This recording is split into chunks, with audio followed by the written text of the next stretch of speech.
Hello firearms friends, we're here today with a very special gun coming up in our August 15th through 17th Premier Firearms Auction, and as you can tell, a pretty special guest as well. Eli Duckworth joins us today from 1776 Duck. If you haven't yet, check out the YouTube channel, check out the Instagram channel if you like guns like we're about to talk about today. Eli, thank you for joining us. Thank you so much for having me. I am overly excited. Honestly, that probably doesn't even really explain it. I mean, I drove 15 hours just for this gun, so I am just over the hills excited to be here. I'm gonna try to keep myself in check, but the excitement's building.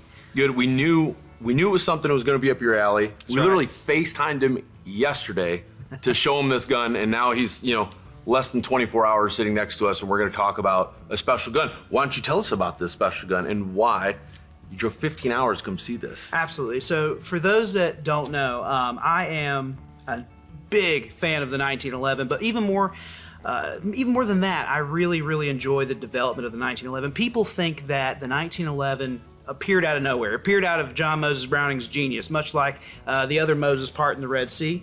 John Browning laid the staff. There's 1911. Not quite the case. In fact, the 1911's development was over a decade long, starting in the mid 1890s, and this is, in my opinion, one of the big turning points in the development of the 1911. This is the Colt Model 1905, the first 45 ACP handgun in that line, and of course that would be the platform in which the 1911 would come to be built.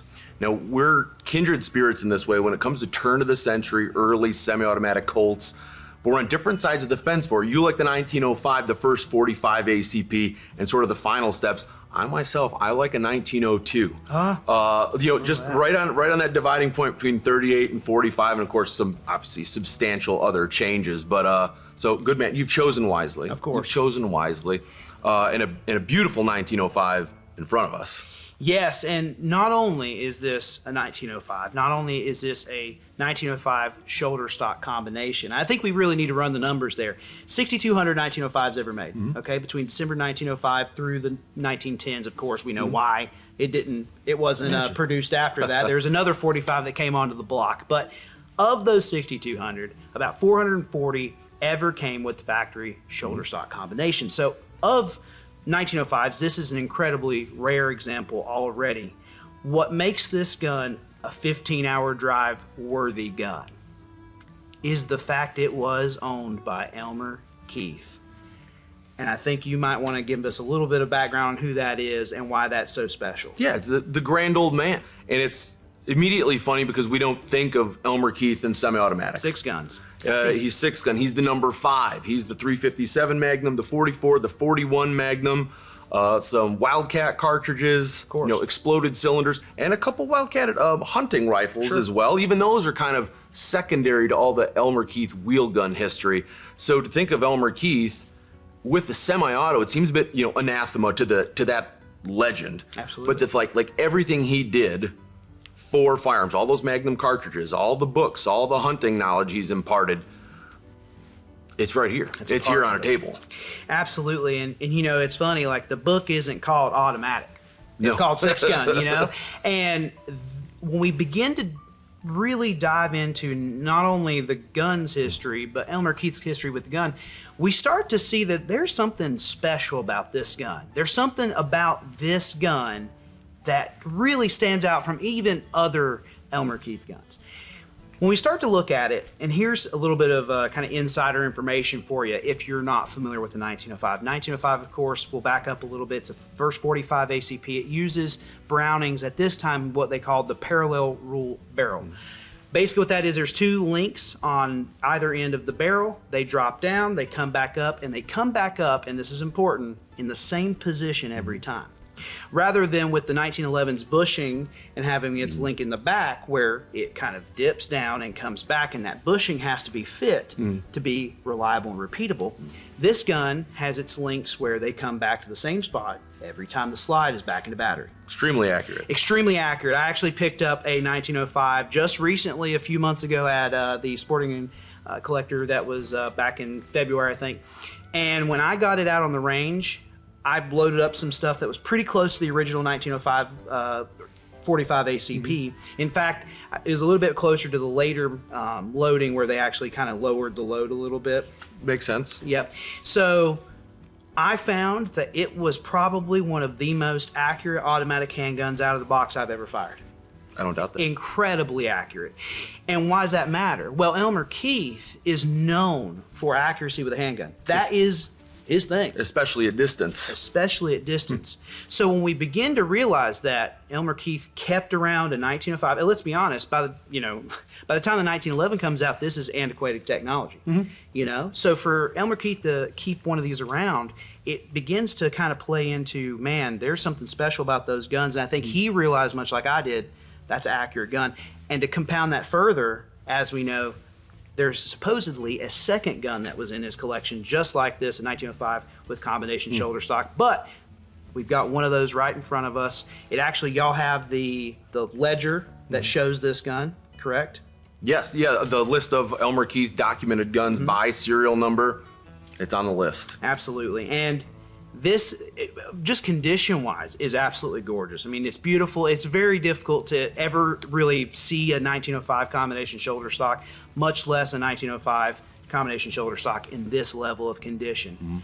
But when we really dive into the mythology, because that's what this is. I mean, Elmer Keith is a mythological figure to gun guys. When we dive into the mythology of this gun, a tale comes to light. And it's a tale that's really been passed down by gun guy generations to generations. In fact, I learned of this from Brian Pierce, famous gun writer. Brian Pierce, I was actually visiting with him and his son, Jake, who I'm very close with, out in Idaho. Very blessed to have that experience. And of course, Brian knows that I'm a big 1911, big 1905 guy. And he says, hey, have you heard the story about Elmer's 1905?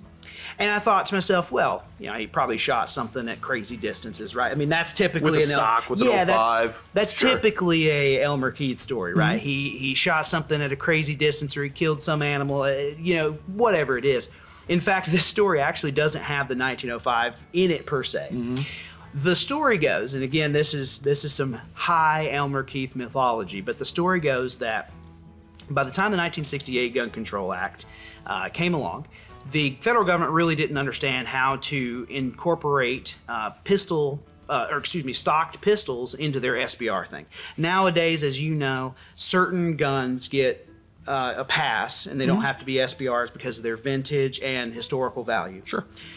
At that time, I don't think the government really knew what they were doing with that.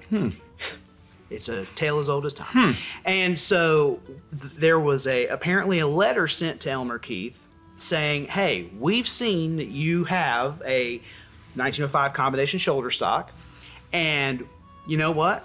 It's time to give them up. 1968's here. It's time to give these guns up. How did Elmer feel about that? The response I was told was that he told them to, and forgive my French here, go to hell. Very, very Elmer Keith response. Well, I don't think they liked that too much, and the story continues that a word came down. Keep in mind, Elmer Keith is very into his community, right? I believe he was a reserve deputy at this point, so he's very into his community. Word came down that some agents were coming to get the gun from Elmer Keith. I don't know if that's a thing I would probably do myself, but it's something they wanted to attempt. And of course, the man in the big Cadillac showed up on the courthouse steps, and I believe they had an exchange of words, and there may or may not have been a pair of Model 29s present. But the result of this is that those two agents never got out of their car. They drove off into the Idaho sunset, and they never came back looking for the gun. And here the gun is right in front of us. And truly, what a win for the Second Amendment. What a mythological experience. And that's sitting right here. And that's what I get all excited about. Like, the story that this gun has, the emotion this gun has being passed down. Yes, it's a 1905. Yes, it's a combination gun. It's the Elmer Keith history with this that just gets me shaking. I mean, I'm literally shaking right now. I'm so excited. It has the story, and I mean, to come back to the things we find important at an auction house, this condition in a 1905. Very rare. With very rare. So many that just, you hardly have a lick of finish on them. And for this to have that early, beautiful Colt, high polished blue, like I'm looking, I can't draw my eyes away. Not to mention those niter blued parts. I'm looking at the rear sight here. I'm looking at pins. If we flip it around, you see the early slide release. You see this niter blue trigger just screaming at you. And of course, that 3-digit serial number. Gotta love a bobbed hammer on an early Colt. It's beautiful. Oh, those big fat checkered grips with the double diamond. Just a beautiful piece. Well, and this is back in a time when gun makers made guns with some pride. And it's a whole thing I get in on. I'm not going to get on my soapbox here, but this is a gun made with some pride. This has some pride of ownership. And even today, let's say you don't have an Elmer Keith 1905. That's still a gun that a real gun guy is going to say, that guy gets it. He knows the stuff. To have a 1905, that's rare already. A shoulder stock combination 1905, that's even more rare among the rare. Owned by one of Gundam's greatest heroes. Yeah. Is pretty exceptional. Even if you don't like Elmer Keith, there's just objective things you have to recognize about what he did and the contributions he's made to firearms, to hunting, to wildcatting cartridges, custom 6 guns. And all of name that it. stems from his experience with multiple different platforms, and I like to think that this gun was a part of some of those revelations. Just truly a piece of history, and truly, I mean, again, y'all, 15 hours in a car to come see that gun. Hopefully we've begun to impart a little bit of the importance of a Colt 1905 with still leather. I mean, after 120 years, you might expect that to be a little cracked and brittle. And a lot of them are. So it's a phenomenal piece to have in this August collection. It's not an Elmer Keith 6 gun, but it's a heck of an Elmer Keith piece and a heck of an early Colt to boot. Absolutely. Yes, sir. So in that August 15th through 17th, August Premier Firearms Auction, Eli, thanks for coming and showing and telling us a little bit in depth about the beauty of this early Colt. It's my pleasure. I wish that I had the dinero to pick it up myself. But this is going to be a special one. I think it's going to be one that shocks the audience. If there's some real gun guys in attendance, we might see some pretty high figures. I don't doubt it. Remember, give Eli a follow on 1776 Duck over on YouTube, over on Instagram. Thanks for watching. Until next time, keep your powder dry.